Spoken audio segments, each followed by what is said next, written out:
So hey guys, welcome to my YouTube channel. Guys, आज के इस वीडियो में हम बात करेंगे कि 16 फरवरी को बस आप हिंदी में इतना पढ़कर चले जाना, आप हिंदी में टॉप करोगे। यानी कि आपका हिंदी में 70 में 70 नंबर नहीं आया तो फिर आप कर मुझसे आप मिल लेना, ठीक है।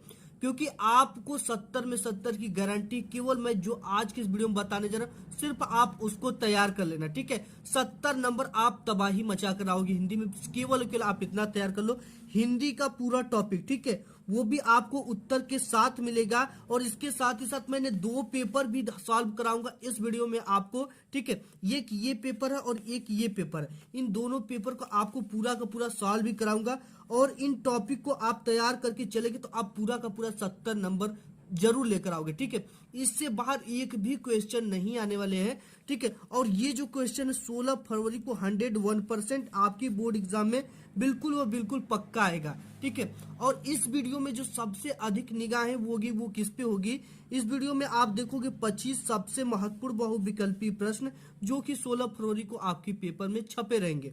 इसके बाद आप देखोगे 5 सबसे महत्वपूर्ण गद्यांश, वो भी उत्तर के साथ है, ठीक है, बिल्कुल उत्तर के साथ सब कुछ संदर्भ उंदर्भ लिख कर, और 5 सबसे महत्वपूर्ण पद्यांश वो भी उत्तर के साथ, ठीक है।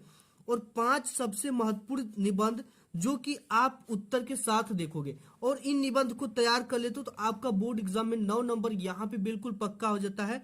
और 2 जीवन परिचय, ठीक है, वो भी किसका, लेखक का। ये 2 जीवन परिचय को याद कर लेते हो तो 5 मार्क्स आपका बोर्ड एग्जाम में बिल्कुल पक्का हो गया। इसके साथ ही साथ आपको 3 कवि का परिचय मिलेगा देखने को, ठीक है। इसे भी तैयार कर लेते हो तो यहाँ से भी आपका 5 नंबर बिल्कुल पक्का हो जाता है।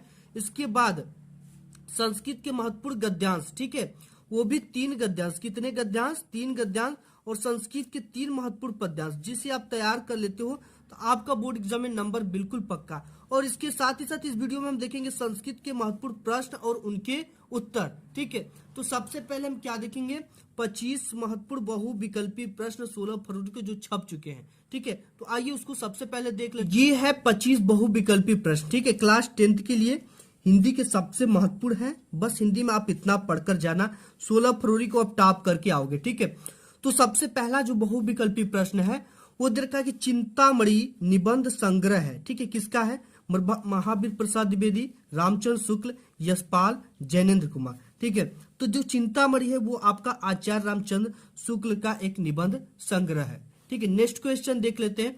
नेक्स्ट है कि कलम का सिपाही की रचना किसने की है, दे रखा है वृंदावन लाल वर्मा, अमृत राय, प्रेमचंद्र, इनमें से कोई नहीं, ठीक है। तो ये सबसे प्रसिद्ध रचना है, ये आपका की है अमृत राय जी ने, ठीक है। ये आपका दूसरा करेक्ट हो जाएगा। इसके बाद तीसरा क्वेश्चन है कि मुंशी प्रेमचंद द्वारा संपादित पत्रिकाएं हैं मर्यादा और हंस, छाया और प्रभा, सुधा और हंस, सरस्वती, ठीक है। तो मुंशी प्रेमचंद जी द्वारा जो संपादित पत्रिका वो मर्यादा और हंस है। नेक्स्ट क्वेश्चन है परीक्षा गुरु के लेखक हैं, ठीक है, इंशाअल्लाह खां, लाला श्रीनिवास दास, प्रेमचंद, सदा सुखलाल। तो परीक्षा गुरु के जो लेखक है वो है आपके लाला श्रीनिवास दास जी। नेक्स्ट क्वेश्चन देख ले। नेक्स्ट क्वेश्चन है कि हिंदी का प्रथम नाटक माना जाता है हरिश्चंद्र, नहुस, चंद्रगुप्त, इनमें से कोई नहीं, ठीक है। तो हिंदी का जो प्रथम नाटक माना जाता है वो नहुस को माना जाता है। नेक्स्ट क्वेश्चन है कि एकांकी सम्राट कहा जाता है किसको, सेठ गोविंद दास को, राम कुमार वर्मा को, हरिकृष्ण प्रेमी को, मोहन राकेश को, ठीक है। तो ये किसको कहा जाता है, राम कुमार वर्मा को एकांकी सम्राट कहा जाता है। नेक्स्ट क्वेश्चन है कि अर्धनारीश्वर के रचयिता कौन है, सुमित्रा नंदन पंत, रामधारी सिंह दिनकर, तुलसीदास, मैथिली शरण गुप्त, ठीक है। तो अर्धनारीश्वर की जो रचनाकार है वो आपके है रामधारी सिंह दिनकर। नेक्स्ट है क्वेश्चन 8वां नंबर की आधुनिक काल की कविता की विशेषता नहीं है सहज भाव के प्रति सजगता, स्वदेश प्रेम की भावना, नारी के प्रति परिवर्तित दृष्टिकोण, ठीक है, युद्धों का सजीव वर्णन, ठीक, ये सब जो चीजें हैं, ठीक है, ये क्या है, आधुनिक काल की विशेषता। लेकिन ये जो चौथा है ये आधुनिक काल की विशेषता नहीं है। तो इसमें पूछ रखा कि नहीं है तो आपको इस चीज का ध्यान देना होता है, क्योंकि आपने ये तुरंत पढ़ा है कहीं कि ये आधुनिक काल की विशेषता होती है, आपने जोश में आया और इसमें से कोई भी पहला दूसरा तीसरे को मारकर चले। इसको देखना है कि नहीं है दिया कि विशेषता है, तो इसमें नहीं दिया तो युद्धों का सजीव वर्णन जो है ये आधुनिक काल की विशेषता नहीं है। नेक्स्ट क्वेश्चन है ममता कहानी के रचनाकार हैं प्रेमचंद, जयशंकर प्रसाद, अमरकांत, कमलेश्वर। ठीक, तो ममता आप जानते हो कि जयशंकर प्रसाद जी ने ही लिखा है। नेक्स्ट क्वेश्चन आपका है कि खादी का अर्थशास्त्र के रचनाकार हैं। ठीक है, तो दे रखा है कि डॉक्टर राजेंद्र प्रसाद, हजारी प्रसाद द्विवेदी, जयशंकर प्रसाद, पद्मलाल पुन्नालाल बख्शी। ठीक है, तो खादी का जो अर्थशास्त्र लिखे हैं वो आपके डॉक्टर राजेंद्र प्रसाद जी लिखे हैं। ठीक है, नेक्स्ट क्वेश्चन है कि अष्टछाप का सर्वश्रेष्ठ कवि कौन है। ठीक है, अष्टछाप का जो सर्वश्रेष्ठ कवि है वो कौन है। तो अष्टछाप के सूरदास दे रखा है, नंददास दे रखा है, परम नंददास दे रखा है, कृष्णदास दे रखा है। ठीक है, अष्टछाप के जो सर्वश्रेष्ठ कवि है वो आपके सूरदास जी हैं। नेक्स्ट क्वेश्चन, नेक्स्ट आपका क्वेश्चन है कि बिहारी सतसई में कितने दोहों का संग्रह है। तो बिहारी सतसई में दे रखा है कि 700 दोहों का संग्रह है, कि 719 का है, कि 725 का है, कि 775 का है। तो देखो जो बिहारी सतसई है इनमें दोहों की संख्या जो है 719 है।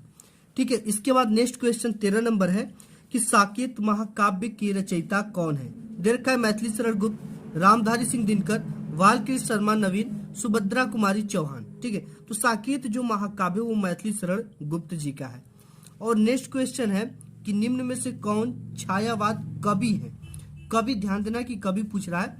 देखा मैथिली शरण गुप्त, अयोध्या सिंह उपाध्याय हरिऔध, महादेवी वर्मा अज्ञे।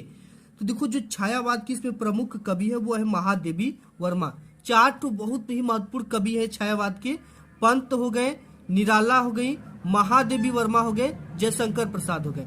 ठीक है, तो महादेवी वर्मा आपका इसमें है तो हो जाएगा। इसके बाद दे रखा है कि चरण कमल बंदव हरिराई में कौन सा अलंकार है। दे रखा अनुप्रास अलंकार है, कि रूपक अलंकार है, कि श्लेष है, कि उत्प्रेक्षा है।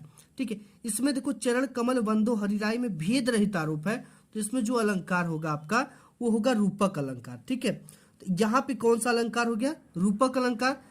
नेक्स्ट है कि रोला के प्रत्येक चरण में कितनी मात्राएं होती हैं, रोला के। ठीक है, ध्यान देना है, आपने पढ़ा होगा कि रोला में कितनी मात्राएं होती। दरअसल 16 होती है, कि 20, की 24, की 28। ठीक है, तो रोला जो छंद होता है उसमें प्रत्येक चरण में 24 मात्राएं होती है, ऐसा हमने पढ़ा है। नेक्स्ट देख लो, क्वेश्चन आपका है कि सोरठा के प्रथम एवं तृतीय चरण में कितनी मात्राएं होती है। देखा 11-11, की 13-13, की 16-16, की 24-24। ठीक है, तो यहाँ पे जो 17वां है इसका पहला ये वाला करेक्ट हो जाएगा, क्योंकि सोरठा के प्रथम एवं तृतीय चरण में 11-11 मात्राएं होती है। ठीक है, और द्वितीय और चतुर्थ में कितनी कितनी मात्राएं होती है ये आपको कमेंट बॉक्स में कमेंट कर बताना है, मुझे भी लगे कि आप लोग तैयारी कर रहे हो। ठीक है, इसके बाद नेक्स्ट क्वेश्चन है 18 नंबर कि सप्तर्षि में कौन सा समास है। देखा द्विगु समास, बहुब्रीहि समास, कर्मधारय समास, द्वंद्व समास। ठीक है, तो देखो ये सप्तर्षि जो है ना ये इसका मतलब हो गया 7 ऋषियों का समूह, तो ये कौन सा समास हो जाएगा आपका, द्विगु समास। ठीक है, इसके बाद नेक्स्ट है कि पत्थर का तत्सम क्या होगा। तत्सम मतलब इसका शुद्ध रूप क्या होगा। देखा है पाथर होगा, शिला होगा, प्रस्तर होगा, इनमें से कोई नहीं होगा। ठीक है, तो पत्थर का जो तत्सम रूप होगा वो आपका प्रस्तर होगा। नेक्स्ट क्वेश्चन है कि शुभ अशुभ में कौन सा समास है। देखो इसमें शुभ अशुभ में कौन सा समास है पूछ रखा है। देखा बहुब्रीहि है, कि द्वंद्व है, कि द्विगु है, कि कर्मधारय समास है। ठीक है, तो शुभ और अशुभ इसे हम जब तोड़कर लिखेंगे तो शुभ और अशुभ लिखेंगे, यानी इसमें और शब्द का लोप हो रहा है, तो ये जब भी होगा तो आपका द्वंद्व समास होगा। नेक्स्ट क्वेश्चन, जो नेक्स्ट क्वेश्चन अब वो है गद्यांश पद्यांश सब कुछ सॉल्व करने का। ठीक है, तो सबसे पहले पेपर में जो गद्यांश पद्यांश है इसको मैं लास्ट में सॉल्व करूंगा। ठीक है, तो यहाँ पे आप देख सकते हो कि ये जिसमें जो गद्यांश पद्यांश आपके आए हैं इन सभी को मैं लास्ट में सॉल्व करने वाला, और इसके भी जो गद्यांश पद्यांश आए हैं इसको लास्ट में सॉल्व करेंगे। ठीक है, सबसे पहले जो गद्यांश 3 ठो है ये भी बहुत महत्वपूर्ण है और हर साल बोर्ड एग्जाम में आते हैं। ठीक है, और आपके बोर्ड एग्जाम में जरूर आएंगे, आप इन सभी को पढ़ लेते हो। ठीक है, जैसे यहाँ पे दे रखा है कि विश्वास पात्र मित्र से बड़ी रक्षा रहती, जिसे ऐसा मित्र मिल जाए उसे समझना चाहिए कि खजाना मिल गया। ठीक है, और ये सब चीजें दे देंगी, और यहाँ पे कुछ शब्दों के नीचे रेखा खींच दिएगा और बोलेगा कि इसी रेखांकित अंश की आपको क्या करना है, व्याख्या करना है। उपयुक्त गद्यांश का सबसे पहले आपको क्या लिखना है, संदर्भ लिखना है। फिर गद्यांश की जो रेखांकित अंश है उनकी आपको व्याख्या करना है, और इसके बाद एक क्वेश्चन देगा कि लेखक ने अच्छे मित्र के क्या कर्तव्य बताए। ये काफी इंपॉर्टेंट है ये गद्यांश, और इसको आपको तैयार कर लेना है। ठीक है, तो सबसे पहले हमें क्या लिखना है, गद्यांश का संदर्भ लिखना है। ठीक है, तो संदर्भ कैसे लिखेंगे हम? सबसे पहले संदर्भ लिखने का जो तरीका होता है वो क्या होता है, ठीक है। तो यहाँ पे हमने पेज ले लिया। अब इसका ये जो विश्वास पात्र मित्र है, इसको कैसे लिखना है आपके बोर्ड एग्जाम में? सबसे पहले आपको क्या डालना है? प्रश्नोत्तर संख्या, ठीक है, प्रश्नोत्तर संख्या डाल देना है। क्या डालना है? देखो हम पहला बताएंगे और बाकी सब सेम रहेगा। प्रश्नोत्तर संख्या जितने का भी आपको इस बॉक्स में लिख देना है, ठीक है। लिखने के बाद अंडरलाइन 2 होता है। इसके बाद आपको करना यही है कि जो भी गद्यांश आपके बोर्ड एग्जाम में आया है उसके शुरू के 1 से 2 शब्द, ठीक है, 1 से 2 शब्द आपको शुरू पहले लिखना है हिंट्स में, और लास्ट के 2 शब्द लिखना करना चाहिए, ठीक है। इसको लिखने के बाद ही इसे सॉल्व करना है। तो सबसे पहले हम यहाँ पे हिंट्स क्या लिखेंगे, गद्य सॉल्व करें, तो यहाँ पे हमें एक गद्य डाल देना छोटा सा। अब हमें हिंट्स क्या है? विश्वास पात्र मित्र, ठीक है, ऐसा डालना। इसके बाद क्या लगाना है आपको? डैश डैश डैश लगा देना, ठीक है, इस तरह से डैश डैश डैश। इसके बाद लास्ट के 2 शब्द क्या थे? करना चाहिए। तो आपको यहाँ पे लिख देना है करना चाहिए, ठीक है, ऐसे हमने लिख दिया। अब लिखने के बाद इसके जस्ट नीचे आपको क्या लिखना है? संदर्भ। संदर्भ आपको ब्लैक पेन से ही लिखना है इस तरह से। अब संदर्भ लिखने के बाद इसके संदर्भ को कैसे लिखा गया है, ठीक है। तो आपको देखो ये क्या है? गद्यांश है, ठीक। तो हम लिखेंगे प्रस्तुत गद्यांश हमारी, इस तरह से प्रस्तुत गद्यांश हमारी पाठ्य पुस्तक। ये हो गया प्रस्तुत गद्यांश हमारी पाठ्य पुस्तक। अब देखो हमें हिंदी से लिया गया, तो यहाँ पे हिंदी ब्लैक पेन से लिखना है इस तरह से हिंदी, और इसे इस तरह से बंद कर देना इन्वर्टेड कॉमा में। हिंदी के गद्य खंड में संकलित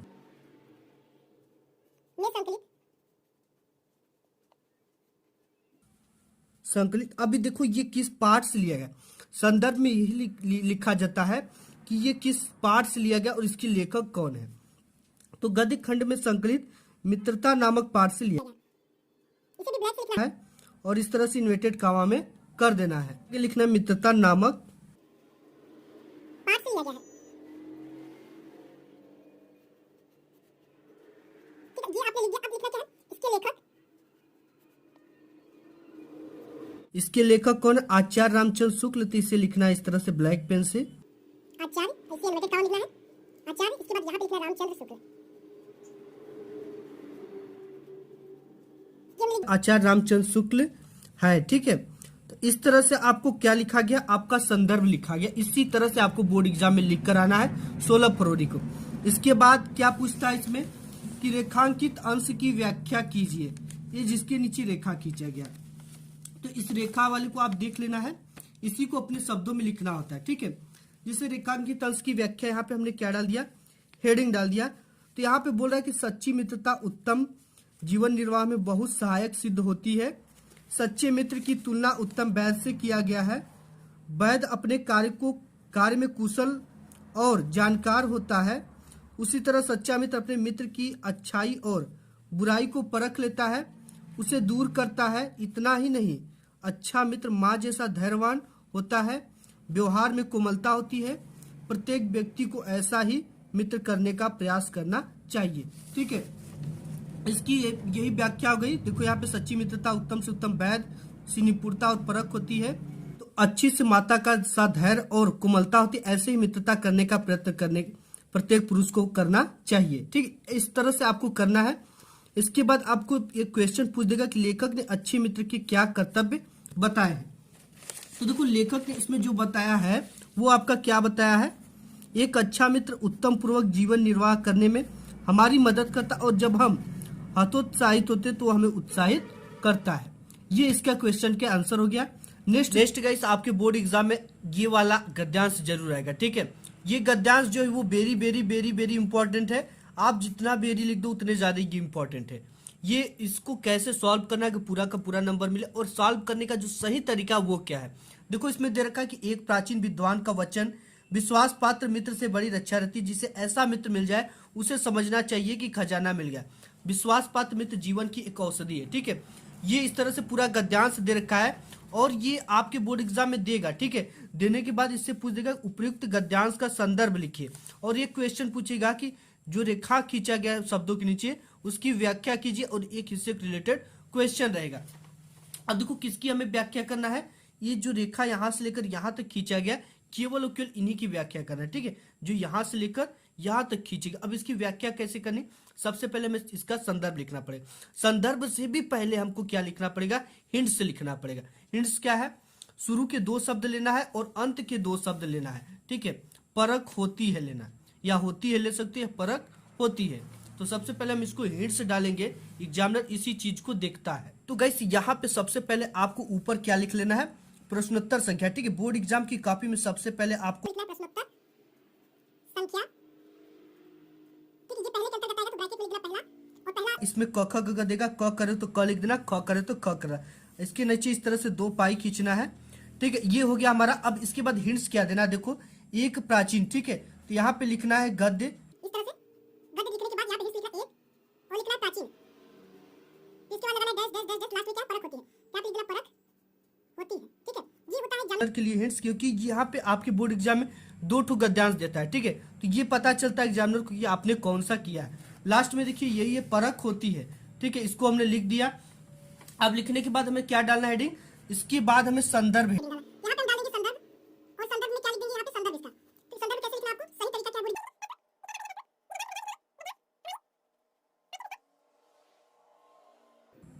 ठीक है। पाठ्य पुस्तक, इसके बाद देखो हिंदी से लिया गया है, तो हिंदी को ऑलवेज किस पेन से लिखना है, ब्लैक ठीक, इस तरह से हमने लिख दिया।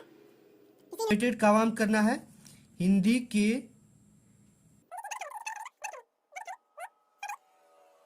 अब ये किसी से लिखेगा मित्रता, ठीक है। तो लिख देंगे मित्रता, इस तरह से मित्रता का नामक, ठीक है।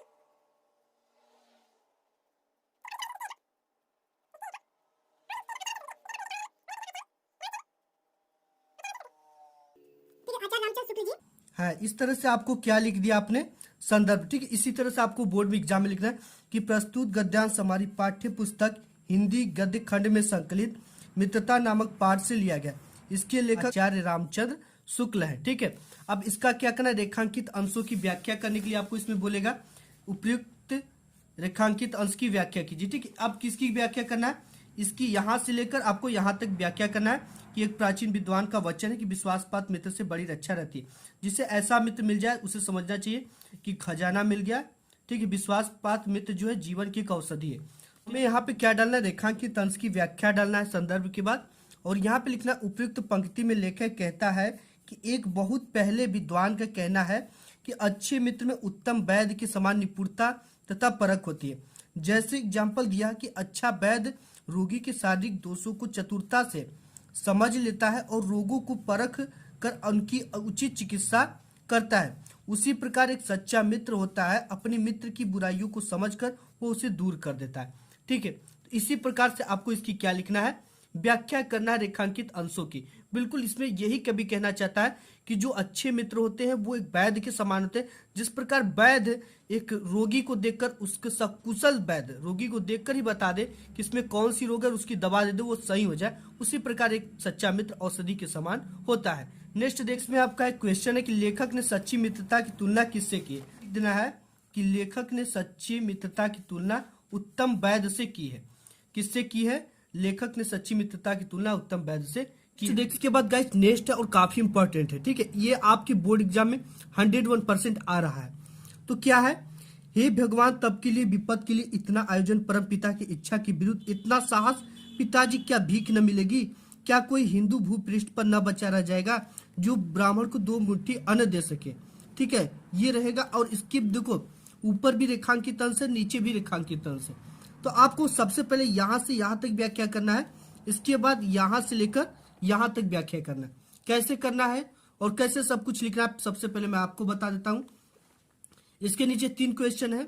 उपयुक्त गद्यांश का संदर्भ लिखिए, रेखांकित अंश की व्याख्या कीजिए, ठीक है, जो रेखा खींचा गया है, और यहाँ पे दे रखा है उपयुक्त गद्यांश में किस कार्य को इच्छा के विरुद्ध बताया गया है, ठीक है। तो सबसे पहले वही प्रोसेस करना है। क्या करना है, सबसे पहले आपको हिंट्स लिखना है, प्रश्नोत्तर संख्या डालना है।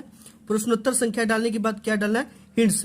हिंट्स में सबसे पहले यहाँ पे आपको क्या डाल देना है, गद्य, ठीक है। गद्य डालने के बाद आपको क्या करना है, हे भगवान लिख लेना सबसे पहले। हमने बताया कि शुरू के दो शब्द, ठीक है, हे भगवान, इसके बाद यहाँ पे क्या करना है, डैश डैश डैश डैश। इस तरह से लास्ट क्या इसका बना रही है, ठीक है, तो इसको डाल देना है।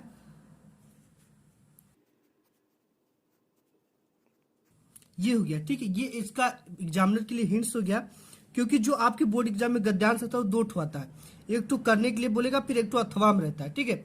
तो ऐसे एग्जामिनर को पता हिंट्स चल जाता है कि आपने किस गद्यांश को सॉल्व किया है। इसके बाद यहाँ पे देखो कैसे इसकी व्याख्या करना है। सबसे पहले आपको संदर्भ इस तरह से डालना है, प्रस्तुत गद्यांश हमारी पाठ्य पुस्तक हिंदी के गद्य खंड में संकलित ममता नामक पाठ से लिया गया है। किस पाठ से? ये ममता नामक पाठ से लिया गया है। इस पाठ के लेखक जयशंकर प्रसाद जी हैं। ये वाला गद्यांश आपके बोर्ड एग्जाम में आ रहा है, ठीक है। आप इसको तैयार कर लो क्योंकि ये काफी इंपॉर्टेंट है।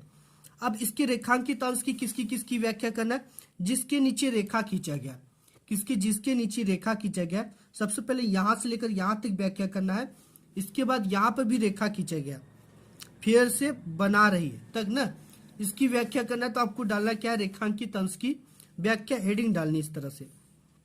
अब इसको देखो लिखना है, सबसे पहले क्या, हे भगवान, ठीक है। तो यहाँ पे डालना, हे भगवान मेरे इस पिता को धिक्कार है। ये ममता कहती है अपने पिता को, जिसने मुसीबत के समय के लिए अपना ईमान धर्म बेचकर घूस के रूप में यह विपुल स्वर्ण राशि प्राप्त की है। मेरे यह पिता कितने मूर्ख हैं जो यह नहीं जानते हैं कि हम अपनी इच्छा से कुछ नहीं कर सकते। क्या आपको इस संसार पर यह भरोसा नहीं रहा कि कल को भिखारी को भीख न मिलेगी। ममता अपने पिता से, अब देखो यहां तक तो ये पहली लाइन का हो गया, ठीक है, पहली रेखांकित का। अब यहाँ पे फेर दीजिए, पिताजी मैं कांप रही हूँ, इसकी चमक आंखों को अंधा बना रही है। अब इसको यहां से लिखेंगे, ममता अपने पिता से कहती है कि पिताजी इसे वापस, फेर दीजिए मतलब वापस कर दीजिए, सोने की चमक मेरी आंखों को अंधा बना रही है, ठीक है। तो ये रहा। इसके बाद कहती है ये कहती है उपयुक्त गद्यांश में किस कार्य को इच्छा के विरुद्ध बताया गया है, ठीक है। तो इसका आंसर जो होगा वो आपका ये होगा, वो कहती है कि यदि विपत्ति आती है तो दुख भी भोगना पड़ेगा। मतलब कि ईश्वर के विरुद्ध हम कोई भी कार्य नहीं कर सकते, यानी कि दुख आ गया तो मैं स्वर्ण को प्राप्त करके सुख चाहूं भोग लूं, तो ऐसा नहीं हो सकता है, ठीक है। यदि विपत्ति आती है तो दुख भोगना ही पड़ेगा। यही क्या है, ये उपयुक्त गद्यांश में किस कार्य को इच्छा के विरुद्ध बताया गया, यानी इच्छा मतलब ईश्वर की इच्छा के विरुद्ध बताया गया। तो ऐसे ही लिखना, ये आपके बोर्ड एग्जाम में आ रहा है, ठीक है। इसे आप अच्छे से तैयार कर लेना। नेक्स्ट देख ले, नेक्स्ट है आपका गाइस, ये दे रखा गद्यांश, ये भी काफी इंपॉर्टेंट गद्यांश है, ठीक है। ये भी आपके बोर्ड एग्जाम में अथवा में जरूर देगा, 101% आएगा। क्या है, आज विज्ञान मनुष्य के हाथों में अद्भुत और अतुल शक्ति दे रखा है। उसका उपयोग एक व्यक्ति, समूह और उत्कर्ष और दूसरे व्यक्ति और समूह के गिराने में होता है ही रहेगा। इसलिए हमें उस भावना को जागृत करना है और उसे जागृत रखने के लिए कुछ ऐसे साधनों को हाथ में रखना होगा जो उस अहिंसात्मक त्याग भावना को प्रोत्साहित करे और भोग भावना को दबाए रखे। इतना का आपको व्याख्या करना है। इसके अलावा भी इसमें कुछ दे रखा है, ठीक है। नैतिक अंकुश के बिना शक्ति मानव के लिए हितकर नहीं होता है। अब इसका क्या लिखना, में संदर्भ लिखना है, रेखांकित अंश की व्याख्या करना है, और एक क्वेश्चन कि आज विज्ञान मनुष्य को क्या दे रहा है। तो सबसे पहले हमें क्या लिखना, वही हिंट्स लिखनी है जैसा आपने आपको बताया। यहाँ पे क्या डालना है, सबसे पहले गद्य डालना है। गद्य में आज विज्ञान, ठीक है, आज इसका पहला है शब्द और दबाए रखिए दूसरा है। तो यहाँ पे क्या लिखना है सबसे पहले, ठीक है, ये आपको क्या डालना है, हिंट्स डालना इस तरह से।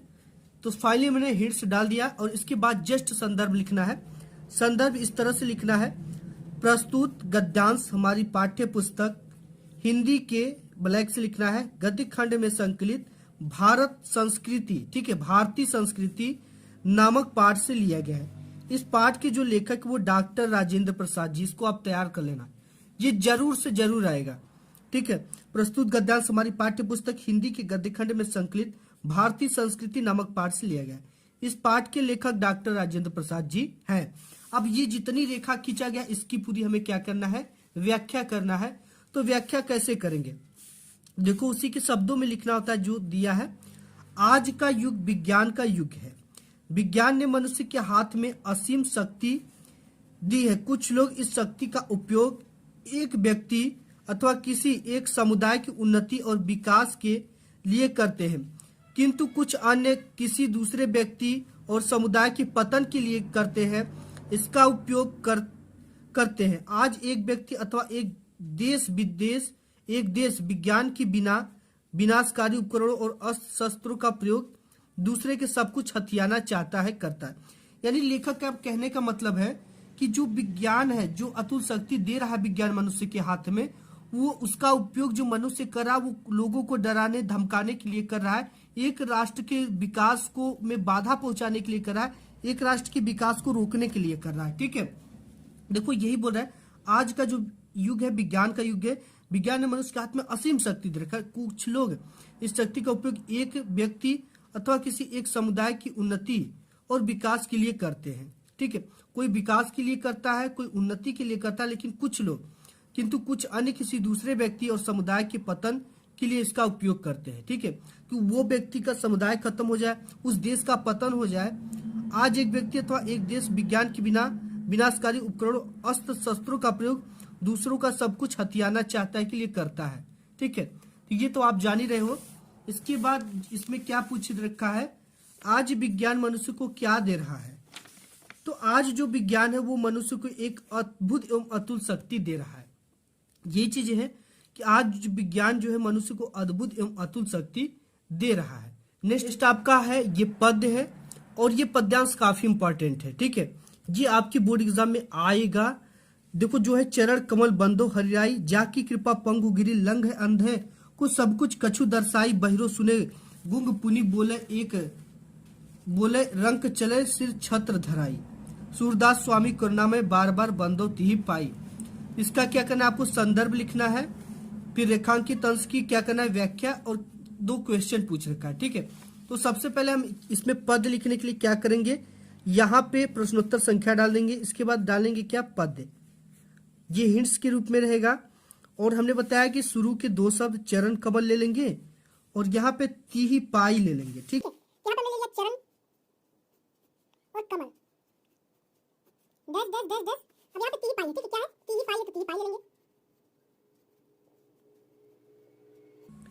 ये हो गया। ठीक है, अब इसे हमें क्या लिखना है, इसका संदर्भ लिखना है, हमें इस तरह से डालिए संदर्भ की। अब देखो संदर्भ इसका कैसे लिखना है, ये पद्यांश है। ठीक है, तो यहाँ पे लिखा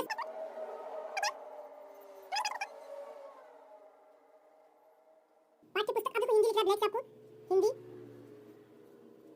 इसके बाद लिखा काव्य खंड में संकलित हिंदी के। देखो सूरदास की पद शीर्षक से लिया गया। ठीक है, क्या आप लिखेंगे पद,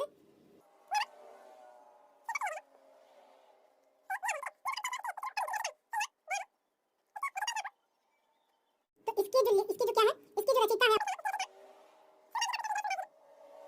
इसको इस तरह से इन्वर्टेड कॉमा लगा देना है। ठीक है, ये आपका हो गया। इसके बाद क्या दे रखा आपको, रेखांकित अंश की व्याख्या करने के लिए इसमें रेखांकित अंश की व्याख्या कीजिए। ठीक है, तो आपको क्या डालना है, हेडिंग रेखांकित अंश की व्याख्या, ये डाल दिया हमने रेखांकित अंश की व्याख्या। अब देखो किसकी व्याख्या करना है, ये जिसके शब्दों के नीचे रेखा खींचा गया, जाकी से लेकर छत्र धराई तक। ठीक है, जाकी कृपा से लेकर छत्र धराई तक आपको क्या करना है, व्याख्या करना है। जिसे इसमें दे रखा, जाकी कृपा पंगु गिरे, लंघे अंधे को सब कुछ दर्शाई, बहिरो सुने गुंग पुनि बोले, रंक चले सिर छत्र धराई। तो इसको इस तरह से लिखना है, रेखांकित अंश की व्याख्या।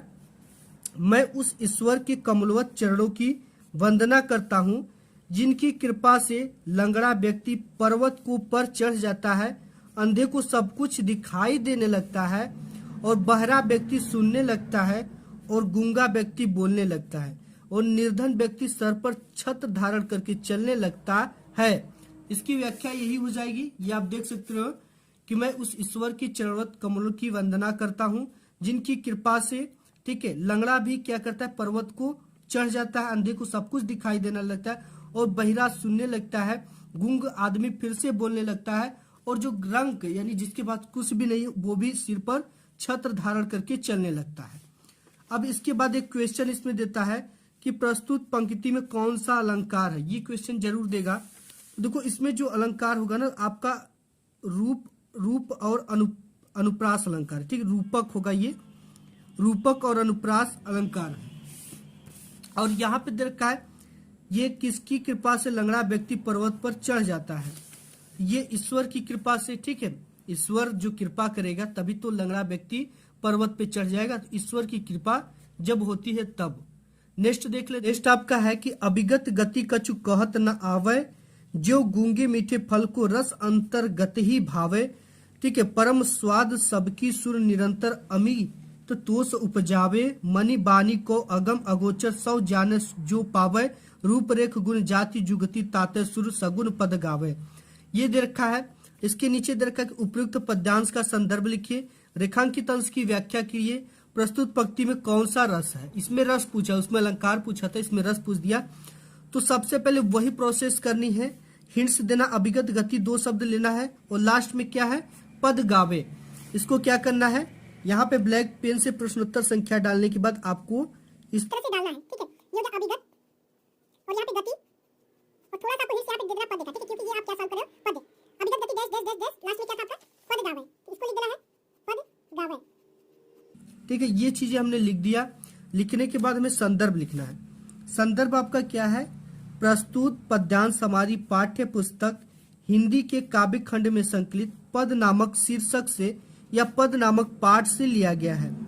इसके जो रचयिता है वो सूरदास जी है। इसके भी रचयिता कौन है, क्योंकि आपको ये इसी में दिख गया आपको, तार सुर सगुन पद गावे। ठीक है, तो इसके रचयिता कौन है, सूरदास जी है।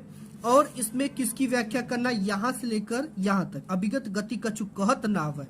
ठीक है, तो यह है कि निराकार ब्रह्म की, जो निराकार ब्रह्म है की सत्ता अज्ञात है, यानी अभिगत गति मतलब अज्ञात है, शब्दों में इसका वर्णन नहीं किया जा सकता है। जिस प्रकार गूंगा व्यक्ति मीठे फल के रस को भीतर ही भीतर प्राप्त करता है, उसे फल का रस तो मिलता है और उसे परम संतोष भी मिलता है, किंतु वाणी में वो व्यक्त नहीं कर सकता क्योंकि वो गूंगा है। और इसके बाद उसी तरह से ईश्वर है। ठीक है, जो ब्रह्म है, ईश्वर है, वो इसी तरह से है। इसके बाद पूछ रखा है प्रस्तुत पंक्ति में कौन सा रस है। रस की बात कर ले तो इसमें देखो भक्ति रस है, भक्ति का भाव ही किया जा रहा है, तो इससे उत्पन्न कौन सी रस होगी, भक्ति रस का प्रयोग हुआ है। तो जो आपका है ये भी काफी वेरी वेरी इंपॉर्टेंट है। ठीक है, आप इसे अभी तैयार कर लो, केवल सुन लो यार, केवल सुन लोगे तो ये चीजें याद हो जाएंगी। अब आपको वहां पे जाकर केवल लिखना है। ठीक है, 16 फरवरी को। तो यहाँ पे है रानी मैं जानी अजानी महा पबी पाहन हु ते कठोर हियो है, राजहु काज अकाज न जानियो, कहियो तीको जिन कान कियो, ऐसी मनोहर मूर्ति ए बिछुरे कैसे प्रीतम लोग जियो, आखिन में सखी राखियो जोग, इन्हें कीमी कै बनवास दियो। इसके बाद इसका दे देता है कि प्रस्तुत गद्यांश का संदर्भ लिखिए, रेखांकित अंश की व्याख्या कीजिए। इसके बाद 2 क्वेश्चन है। ठीक है, किसका हृदय पत्थर की भांति कठोर है, अब प्रस्तुत पंक्ति में कौन सा अलंकार है, ये चीजें। ठीक है, तो देखो ये सबसे पहले ये हिंट्स ही देना है जो मैंने आपको बता दिया है। तो हिंट्स में आपको यहाँ पे क्या डाल देना है, पद। पद डालने के बाद आपको क्या लिखना है, ये हमने पद डाल दिया, रानी मैं। ठीक है, यहाँ पे आपको हिंट्स डालना है रानी मैं। इसके बाद लास्ट क्या है इसका, दियो है। ठीक है, ये डाल देना है दियो है।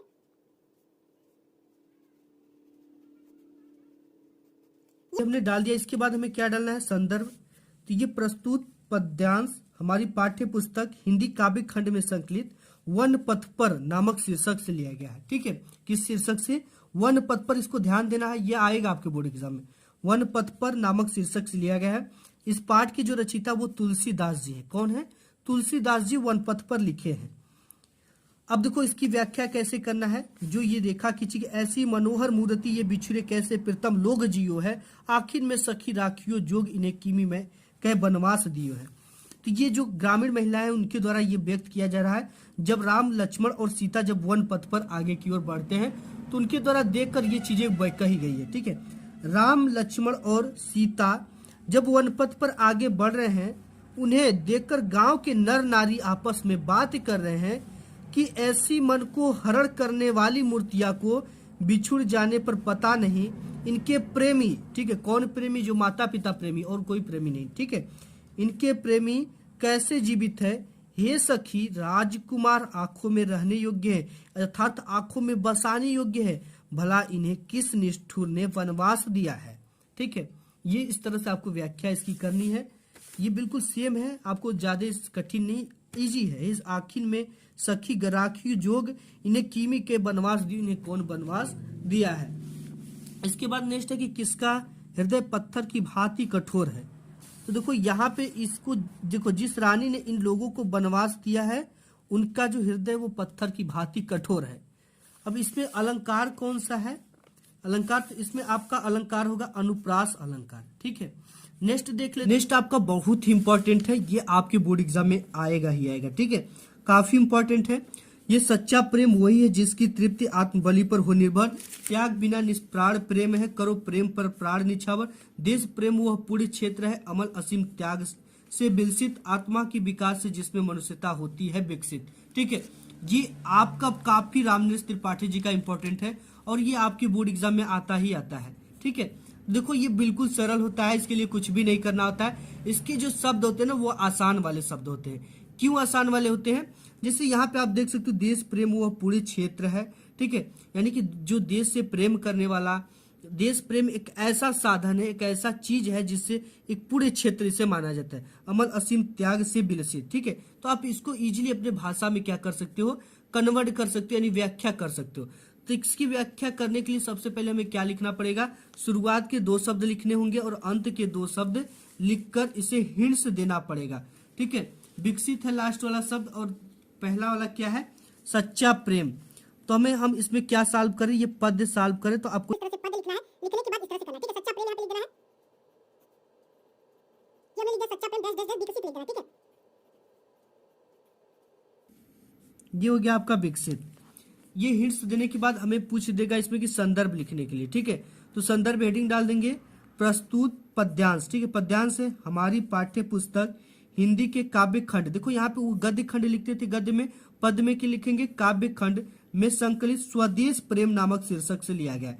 ठीक है, ये किस शीर्षक से लिया गया है, स्वदेश प्रेम नामक पाठ से लिया गया है। इसकी जो रचयिता है वो है रामनरेश त्रिपाठी जी। ठीक है, तो ये हो गया संदर्भ। अब देखो संदर्भ की बात देता है नेक्स्ट क्वेश्चन आपको कि रेखांकित अंशों की व्याख्या कीजिए। किसकी, रेखांकित अंशों की व्याख्या कीजिए। तो यहाँ पे आपको डाल देना रेखांकित अंशों की व्याख्या इस तरह से। ठीक है, ये हेडिंग आपकी रहेगी रेखांकित अंशों की व्याख्या।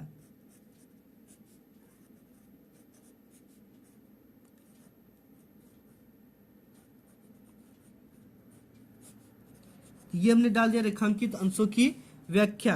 अब देखो ये क्या है, कहां से कहां तक करना है, देश प्रेम से। ठीक है, यहाँ पे आप देख सकते हो क्या है, देश प्रेम। तो यहाँ पे देखो ये कवि इसमें कहता है कि देश प्रेम ऐसा पवित्र क्षेत्र है जो बड़े कठोर त्याग से ही संभव है, आत्मा की विकास से ही मनुष्यता विकसित होती है। इसका इतना ही क्या है, व्याख्या है। ठीक है, इसके बाद नेक्स्ट है आपका कवि के अनुसार वास्तविक प्रेम क्या है। ठीक है, तो कवि के अनुसार देखो सच्चा प्रेम वही है जिसकी परिणति यानी जिसकी नीति आत्म त्याग में होती है, जो कि अपने देश के लिए कभी भी आत्म को त्याग सकता है, वही क्या होती है, सच्चा देश के प्रति प्रेम होता है। और इसमें कौन सा अलंकार है, क्वेश्चन आपसे इसमें पूछ देता है, इसमें कौन सा अलंकार है। ठीक है, तो इसमें देखो 3 अलंकार है। सबसे पहला इसमें आपको रूपक, उपमा तथा अनुप्रास अलंकार, तीनों अलंकार का इसमें मिक्सर है। ठीक है, मिक्सिंग है। नेक्स्ट देख लेते हैं, नेक्स्ट और वेरी वेरी इंपॉर्टेंट है। ठीक है, वेरी वेरी आप इसे लिख लो इंपॉर्टेंट, ये बोर्ड पेपर में छप चुका है और आप 16 फरवरी को एकाएक आपकी आंखों के सामने ये चीजें आ जाएंगी। वो भी जब आएंगी तो वो बोर्ड के पेपर में रहेंगी, ऐसे कॉपी में लिखा हुआ नहीं होगा। तो ये दे रखा है कि देखो इसका हिंदी में अनुवाद करना और इसका संदर्भ लिखना होता है। ठीक है, यम नगरी विविध धर्माणाम संगम स्थली। ठीक है, यह नगरी विविध धर्माणाम मतलब विभिन्न धर्मों का संगम स्थली यानी मिलान है। ठीक है, विभिन्न धर्मों, यह नगरी विभिन्न धर्मों की संगम मतलब कि मिलन होता है, मिलन है। ठीक है, अनेक धर्मों का मिलन है। यहाँ पे महात्मा बुद्ध, तीर्थंकर पासवान, शंकराचार्य, कबीर, गोस्वामी तुलसीदास, अन्य च बहु महात्मान अत्रागत्य स्ववीयान विचारान प्रसारयन। ठीक है, यहाँ पे महात्मा बुद्ध, तीर्थंकर पासवान, शंकराचार्य, कबीर, गोस्वामी तुलसीदास, अन्य बहुत सारे महात्माओं ने यहाँ पर आए और अपने विचारों को यहाँ से फैलाया। विचारण प्रसारण यानी फैलाया। न केवल दर्शन साहित्य धर्म अपितु, यह केवल दर्शन साहित्य कला, दर्शन साहित्य और धर्म में ही का ही संगम स्थल नहीं है, अपितु बल्कि कला क्षेत्र इयम नगरी विविधनाम कलनाम शिल्पानाम कृत्यलोके विश्रुता। मतलब कि यह कला के क्षेत्र में भी यह नगरी विभिन्न कलाओं का शिल्पान्यास यानी पत्थरों का चीजों के बनने में कृत्य लोकी विश्वता पूरे विश्व में प्रसिद्ध है। अत्रज्ञा कौशे साटिका देशे देशे सर्वत्र स्प्रियन्ते, यहाँ की जो रेशमी साड़ियाँ हैं वो देशों देशों यानी विदेशों में भी लोकप्रिय है। अब इसका हमें क्या लिखना है, सबसे पहले हमें इसका लिखना है संदर्भ। संदर्भ हम क्या डाल देंगे, इस तरह से हेडिंग डाल देंगे, फिर इसके बाद इसका हिंदी में अनुवाद करना है। ठीक है, तो हमने यहाँ पे डाल दिया संदर्भ। संदर्भ डालने के बाद हमें क्या करना है, संदर्भ लिखना है। तो लिखना है प्रस्तुत, इस तरह से देखो इसका कैसे लिखना है, प्रस्तुत संस्कृत, संस्कृत है तो संस्कृत लिखेंगे, संस्कृत गद्यावतरण,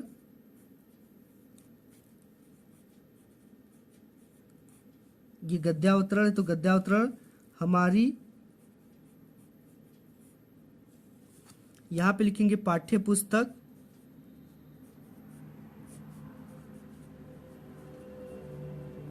पाठ्य पुस्तक। अब किससे लिया गया है, हिंदी, तो यहां पे लिख देंगे हिंदी, हिंदी। अब इसके बाद क्या लिखना है, संस्कृत खंड में। ठीक है, क्या लिखेंगे, संस्कृत खंड में संकलित, में संकलित, संकलित। अब किस पाठ से लिया गया है, ये वाराणसी वाले पाठ से लिया गया। किस पाठ से, वाराणसी, वाराणसी नामक पाठ से लिया गया है।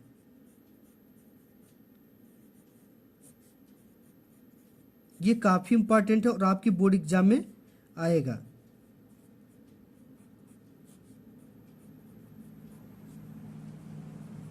ठीक है, ये हो गया आपका, इस तरह से आपको संदर्भ लिखना है।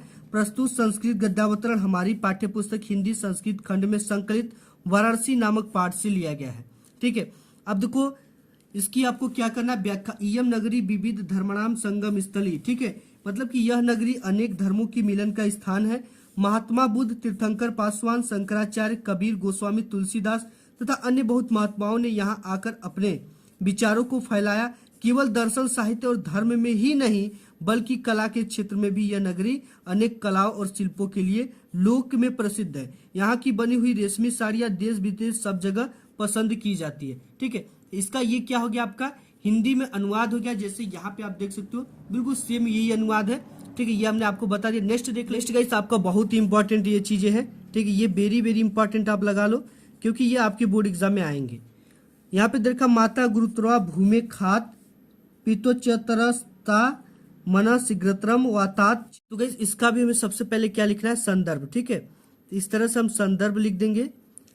ये हो गया आपका संदर्भ। अब देखो संदर्भ कैसे लिखना है, प्रस्तुत, ये श्लोक है। ठीक है, तो आपको इस तरह से लिखना, प्रस्तुत श्लोक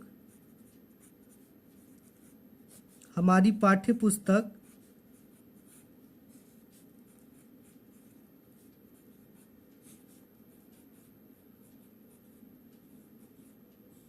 पाठ्य पुस्तक। अब देखो हिंदी है तो आपको लिख देना हिंदी, हिंदी। अब संस्कृत खंड से लिया गया तो आपको क्या लिखना है, संस्कृत, संस्कृत खंड में संकलित,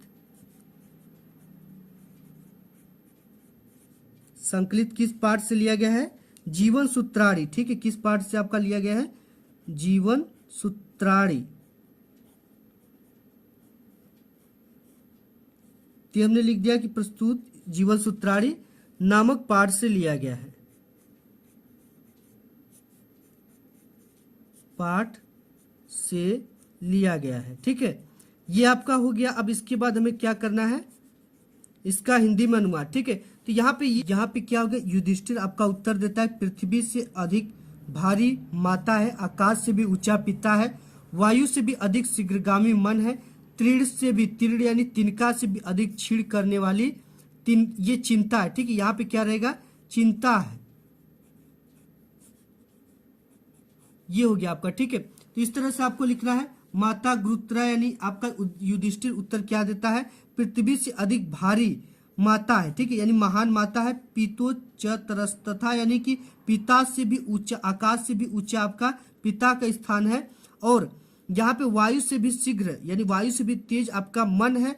और आपका तिनका से भी तेज आपको का चिंता है, ठीक है, यानी कि ये जो चीजें, तिनका अधिक क्षीण है, यानी इससे भी ज्यादा आपको जल्दी जलाती है। तो गाइस आज की इस वीडियो में बस इतना ही, मिलूंगा एक नेक्स्ट वीडियो में, तब तक के लिए धन्यवाद। लेते हैं नेक्स्ट आपका क्या है, संस्कृत का गद्यांश, ठीक है, काफी इंपॉर्टेंट ये गद्यांश है और ये आपके बोर्ड एग्जाम में आ रहा है, ठीक है, इसे आपको तैयार करना है। दे रखा कि ऐसा नगरी भारतीय संस्कृत भाषायश्च केंद्र स्थलम अस्ति, ठीक है। अब इसकी क्या करना है आपको, आप इसको देख लो। इसका सबसे पहले हमें संदर्भ लिखना है और इसका हिंदी में अनुवाद करना है। तो संदर्भ हम कैसे लिखेंगे, सबसे पहले हम संदर्भ लिख लेते हैं। इसमें संदर्भ में कैसे लिखेंगे, प्रस्तुत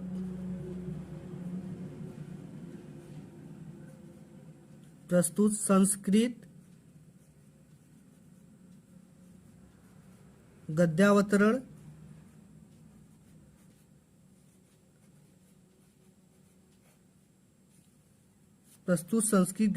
हमारी पाठ्य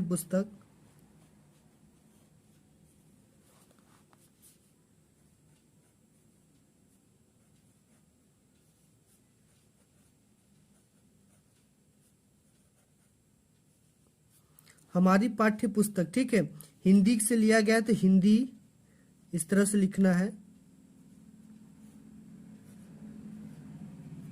हिंदी के संस्कृत खंड में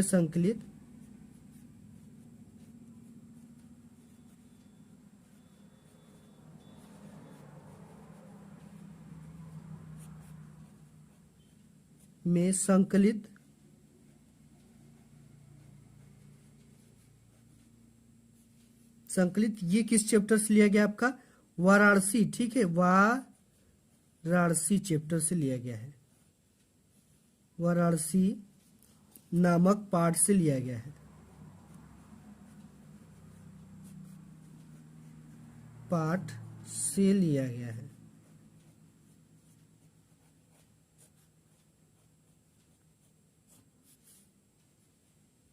ठीक है। ये इसका इसी तरह से आपको क्या लिखना है, इसका संदर्भ लिखना है, ठीक। इसके बाद आपको इसके बाद हिंदी अनुवाद करना है, ठीक। तो आपको यहाँ पे क्या हिंदी अनुवाद, इसी तरह से आपको बोर्ड एग्जाम में सब कुछ करना है। ये हिंदी अनुवाद हो गया। अब इसी से ऐसा नगरी भारतीय संस्कृति या भारतीय संस्कृतों की नगरी है, संस्कृत भाषा या केंद्र स्थलम अस्ति, और ये संस्कृत भाषा का केंद्र स्थल है, कहाँ, वाराणसी। यह नगरी भारतीय संस्कृति और संस्कृत भाषा का केंद्र स्थल है। यहीं से संस्कृत साहित्य और संस्कृति का प्रकाश सब जगह फैला था। मुगल युवराज दारा सिकोह ने यहाँ आकर भारतीय दर्शन शास्त्रों का अध्ययन किया।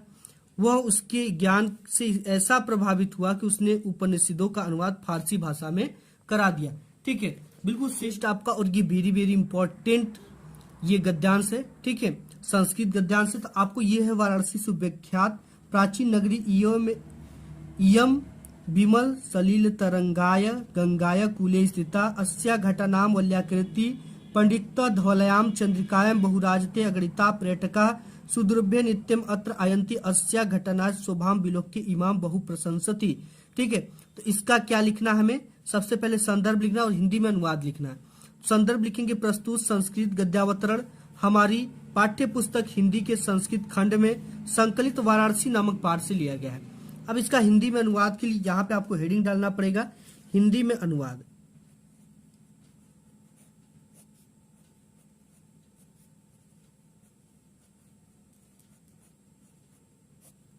ठीक है। तो अपने हिंदी में अनुवाद डाल दिया। ये क्या है, वाराणसी सुविख्यात प्राचीन नगरी, ठीक है, वाराणसी बहुत ही प्राचीन नगरी है। यम विमल सलिल तरंगाय गंगाय कूले स्थिता, ठीक है, यह स्वच्छ जल तरंगों वाली गंगा के किनारे स्थित है। विमल सलिल तरंगाय यानी स्वच्छ जल वाली, तरंगों वाली, तरंगाय वाली, तरंगों वाली गंगा के किनारे स्थित है। तो यहाँ पे फिर इसके बाद ये है कि अस्या घटानाम वल्याकृति पंकितः धवलाय चंद्रिकाय बहुराजते, ठीक है, यहाँ का जो घाट है वो गोलाकार पंक्ति में धवलाय यानी सफेद, चंद्रिका यानी चंद्रिका के जैसे बहुराजते यानी शोभित होते हैं। अगणिता पर्यटक सुदूरभ्य नित्यम अत्र आयन्ति। यहाँ पे अनगिनत यानी कई सारे पर्यटक सुदूरभ्य यानी बहुत दूर से नित्यम यानी डेली आते, अत्र मतलब यहाँ आयन्ति मतलब आते हैं, ठीक है। अस्या घटनात् शोभा विलोक्य इमा बहु प्रशंसति। यहाँ की घाटों की शोभा बढ़ाते और यहाँ की घाटों की काफी ज्यादा ये प्रशंसा करते हैं, ठीक है। वही चीजें है। वाराणसी बहुत ही प्रसिद्ध प्राचीन नगरी है। यह स्वच्छ जल तरंगों वाली गंगा के किनारे पर स्थित है। इसके घाटों की गोलाकार पट्टी सफेद चादरी में बहुत ही शोभित होती है। असंख्य यात्री यहाँ दूर दूर से देशों से यहाँ आते हैं। इनकी घाटों की शोभा को देखकर बहुत ज्यादा प्रशंसा करते हैं। नेक्स्ट आपका ये वाला श्लोक है, ठीक है। वेरी वेरी इंपॉर्टेंट श्लोक है और ये आपके बोर्ड एग्जाम में 101% आएगा। मान हित्वा प्रियो भवति क्रोध हित्वा न सोचती काम हित्वार्थान भवति लोभम हित्वा सुखी भवेत। अब इसका बोल देगा आपको इस श्लोक का आपको संदर्भ और हिंदी में अनुवाद कर लिखने के लिए, ठीक है। तो देखो यहाँ पे आपको कैसे लिखना है, ये बोल रखा है कि मान हित्वा प्रियो भवति। मान यानी होता है घमंड, हित्वा यानी हित्वा प्रियो भवति त्याग कर प्रियो भवति मतलब घमंड का त्याग कर मनुष्य प्रिय हो जाता है। और क्रोध हित्वा न सोचती क्रोध का त्याग कर ये सोचती मतलब ना शोक नहीं करता है। काम हित्वार्थान भवति और कामना का त्याग कर इंसान जो होता है वो बलवान हो जाता है। और यहाँ पे है लोभम हित्वा सुखी भवेत, लोभ का त्याग करके मनुष्य सुखी रहता है, ठीक है। तो इसका हमें क्या लिखना है, सबसे पहले हमें संदर्भ लिखना है। तो यहाँ पे हमें क्या हेडिंग डालनी है, संदर्भ, ठीक है। तो संदर्भ इस तरह से हम हेडिंग डाल दिए। संदर्भ हेडिंग कैसी इसकी लिखना है, प्रस्तुत श्लोक हमारी, ठीक है। ये श्लोक है तो श्लोक को श्लोक लिखेंगे, ठीक है। गद्यावतरण रहेगा तो गद्यावतरण लिखेंगे। प्रस्तुत श्लोक हमारी पाठ्य पुस्तक, हमारी पाठ्य पुस्तक। अब हिंदी है तो हिंदी लिख देंगे, ठीक है। हिंदी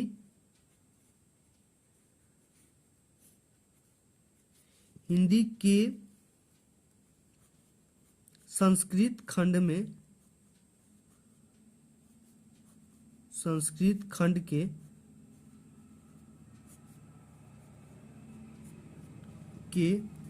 अब देखो ये संस्कृत खंड की किस शीर्षक से लिया गया है, ये जीवन सूत्राणी, ठीक है। यहां पे लिख देंगे जीवन सूत्राणी।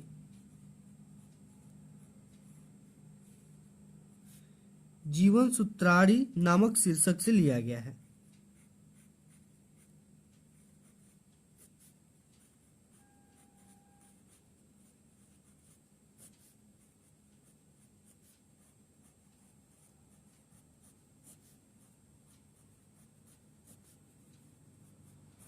तो ये हो गया इसका संदर्भ, ठीक है। कि प्रस्तुत श्लोक हमारी पाठ्य पुस्तक हिंदी के संस्कृत खंड में संकलित, भी आप यहाँ पे लिख सकते हो, खंड में संकलित जीवन सूत्राणी नामक शीर्षक से लिया गया है, ठीक है। तो ये आप लिख दिए। अब इसका आपको क्या करना है, हिंदी में अनुवाद करना। अनुवाद कैसे होगा, देखो यहाँ पे मनुष्य अभिमान को छोड़कर प्रिय हो जाता है, क्रोध को छोड़कर शोक नहीं करता, कामना को छोड़कर धनवान होता है और लोभ को छोड़कर सुखी हो जाता है, ठीक है। जैसा मैंने आपको बताया बिल्कुल सेम उसी तरह से है। नेक्स्ट देख ले। नेक्स्ट आपका है सर्वे भवन्तु सुखिनः सर्वे सन्तु निरामय सर्वे भद्राणि पश्यन्तु मा कश्चित् दुर्भाग् भवेत्, ठीक है। ये भी काफी इंपॉर्टेंट श्लोक है, तो इसको भी इस तरह से संदर्भ डालना है। प्रस्तुत श्लोक हमारी पाठ्य पुस्तक हिंदी के संस्कृत खंड में संकलित भारतीय संस्कृति नामक पाठ से लिया गया है। अब देखो इसका मतलब क्या हो गया, सर्वे भवन्तु सुखिनः यानी सभी लोग सुखी रहे, सर्वे सन्तु निरामय सभी लोग निरोग रहे, सर्वे भद्राणि पश्यन्तु कल्याण सभी लोग कल्याण को देखे, और माँ कश्चित् दुर्भाग् भवेत् कोई भी दुख का भागी ना बने। यहाँ पे जैसे मैंने लिखा है सब सुखी हो, सब रोग रहित हो, सब कल्याण को देखे, कोई भी दुखी ना हो, ठीक है। तो इस तरह से आपको इसको लिखना है। नेक्स्ट देख लेते हैं। नेक्स्ट आपका ये संस्कृत का एक गद्य है, ठीक है। ये काफी इंपॉर्टेंट है और बोर्ड एग्जाम में बार बार आया हुआ है। यहाँ पे दे रखा है कि नागरिक बहुकालम यावत अचिंत्यत, नागरिक ने बहुत समय तक सोचा, परम पहलिकाम उत्तरम दातु समर्थम न भवत्, पहलिका का उत्तर देने में समर्थ नहीं हुआ, अतः ग्रामीण अवदत, तब ग्रामीण बोला अहम अस्या प्रहलिकाय उत्तरम न जानामि, ग्रामीण से क्या बोला, मैं इस पहली का उत्तर नहीं जानता हूँ। इदम श्रुत्वा ग्रामीण अकथयत, यह सुनकर ग्रामीण बोला यदि भवान उत्तरम न जानाति, अगर आप उत्तर नहीं जानते हो, तर्की ददातु 10 रुपयकाणि, तब मुझे 10 रुपया दो, शर्त के अनुसार तब मुझे आप 10 रुपया दो, क्योंकि शर्त लगा होता है 10 रुपए का। अतः म्लान मुखेन नागरिकेण समयानुसार 10 रुपये काड़ी दत्तानी। ठीक है, तो देखिए ये क्या होता है कि ये मुरझाए हुए फूल के समान। ठीक है, आप ये इसलिए मुरझाए हुए मुख वाले ये जो जिससे ये प्रश्न किया होता है वो 10 रुपया का नोट निकाल कर उसे दे देता है। तो संदर्भ क्या लिखना है, प्रस्तुत संस्कृत गद्यावतरण हमारी पाठ्य पुस्तक हिंदी के संस्कृत खंड में संकलित प्रबुद्धो ग्रामीण नामक शीर्षक से लिया गया। काफी इंपॉर्टेंट है ये, वेरी वेरी इंपॉर्टेंट है, इसे आप तैयार कर लेना। ठीक है, बस सुन लो, आप देख लो, तैयार हो गया। इसका ये है, हिंदी में अनुवाद हेडिंग डालना है। नागरिक ने बहुत समय तक सोचा परंतु वो पहेली का उत्तर देने में समर्थ न हुआ, इसलिए उस ग्रामीण से कहा मैं इस पहेली का उत्तर नहीं जानता हूँ। यह सुनकर ग्रामीण ने कहा यदि आप उत्तर नहीं जानते हो तो 10 रुपया दे दीजिए। इसलिए मुरझाए हुए मुख वाले नागरिक ने शर्त के 10 रुपए दे दिए। ठीक है, अब नेक्स्ट देख लेते हैं। आपकी जो 2023 पेपर में आने वाला है वो क्या है, ये आप देख सकते हो। ठीक है, इसका भी गद्यांश काफी इंपॉर्टेंट है। निम्नलिखित गद्यांश पर आधारित 3 प्रश्नों के उत्तर दीजिए। यह एक नैतिक और आध्यात्मिक स्रोत है जो अनंत काल से प्रत्यक्ष या अप्रत्यक्ष रूप से संपूर्ण देश में बहता रहा और कभी कभी मूर्त होकर हमारे सामने आते रहता है। ठीक है, और इसका भी क्या लिखना है, हमें उपयुक्त गद्यांश का संदर्भ लिखना, गद्यांश की रेखांकित अंश की व्याख्या करना, लेखक ने गद्यांश में क्या संदेश देना चाहा। ठीक है, इसको फटाफट आप देख सकते हो। सबसे पहले बोर्ड की कॉपी पर इस तरह से लिखना, प्रश्नोत्तर संख्या 1 का क हम करें तो क लिख देना है। ठीक है, गद्य यह एक नैतिक डैश डैश हो गया। संदर्भ प्रस्तुत गद्यांश हमारी पाठ्य पुस्तक हिंदी गद्य खंड में संकलित भारतीय संस्कृति नामक पाठ से लिया गया। इसके लेखक डॉक्टर राजेंद्र प्रसाद जी हैं। ठीक है, रेखांकित अंश की व्याख्या की बात कर ले तो रेखांकित किसकी की हमने ऐसे मूर्त रूप को अपने बीच चलते फिरते देखा से लेकर दिया है तक की व्याख्या करना है। तो प्रस्तुत पंक्ति में लेखक कहते हैं कि भारतीय संस्कृति के माध्यम से ही भारत को उसकी अमरता का पाठ पुनः पढ़ाया गया है। इन्हीं के मूर्त रूप ने परमतंत्रता के परिणाम स्वरूप निराशा से मुरझाए हुए मन में आशा रूपी ऊर्जा का संचार किया है। हमारी सूख चुकी हड्डियों को अमृत तत्व की स्मृति दिलाकर उसमें नई मर्जा प्रदान की है। ठीक है, ये इसमें क्वेश्चन पूछता है कि लेखक ने गद्यांश में क्या संदेश देना चाहा है। देखो, लेखक ने संदेश देना चाहा कि हमें भारतीय संस्कृति में विद्यमान स्रोतों से प्रेरणा लेकर जीवन को सफल बनाना चाहिए। ठीक है, नेक्स्ट देख लेते हैं। क्या है, 2022 का पेपर है जिसमें आया हुआ है क्या है, ये देख सकते हो। ठीक है, अब कुसंग का जोर सबसे भयानक होता है। ये केवल नीति और सद्बुद्धि का ही नाश नहीं करता बल्कि बुद्धि का भी छेड़ करता है। ठीक है, ये दे रखा है। अब इसके नीचे 3 क्वेश्चन दे, उपयुक्त गद्यांश का संदर्भ लिखिए, रेखांकित अंश की व्याख्या, कुसंग का मनुष्य के जीवन पर क्या प्रभाव पड़ता है। ठीक है, तो इसका हमें क्या करना है, इसका भी हमें व्याख्या करना है। तो देखो किस तरह से करना है, कुसंग का जो है डैश डैश उठाती जाएगी, ये लिख लेना है। संदर्भ प्रस्तुत गद्यांश हमारी पाठ्य पुस्तक हिंदी के गद्य खंड में संकलित मित्रता नामक पाठ से लिया गया है। इसके लेखक आचार्य रामचंद्र शुक्ल है। रेखांकित अंश की व्याख्या, प्रस्तुत पंक्ति में लेखक बुरी संगति को भयानक रोग बताते हैं। यह अच्छे गुणों का विनाश करने के साथ साथ बुद्धि को भी नष्ट कर देती, किंतु अगर अच्छी संगति मिल जाए तो बुरी संगति में पड़ा व्यक्ति घर से निकलकर प्रगति के पथ पर चलने लगता है। ठीक है, ये चीजें होगी। नेक्स्ट देख लेते हैं। इसमें है कि कुसंग का मनुष्य के जीवन पर क्या प्रभाव पड़ता है।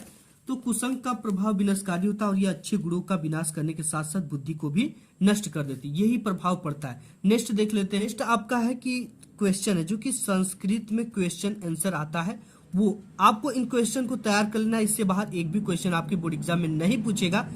पहला है कि वाराणसी कस्या नद्या कूले स्थिता। ठीक है, तो वाराणसी गंगा कूले स्थिता इसका आंसर हो जाएगा। ठीक, वाराणसी मतलब किस नदी के किनारे स्थित है, वाराणसी गंगा नदी के किनारे स्थित है। वाराणसी केसाम संगम स्थलम अस्ति, वाराणसी कैसा संगम स्थल है। वाराणसी नगरी विविध धर्माणाम संगम स्थल अस्ति, यानी विभिन्न धर्मों का संगम स्थान है।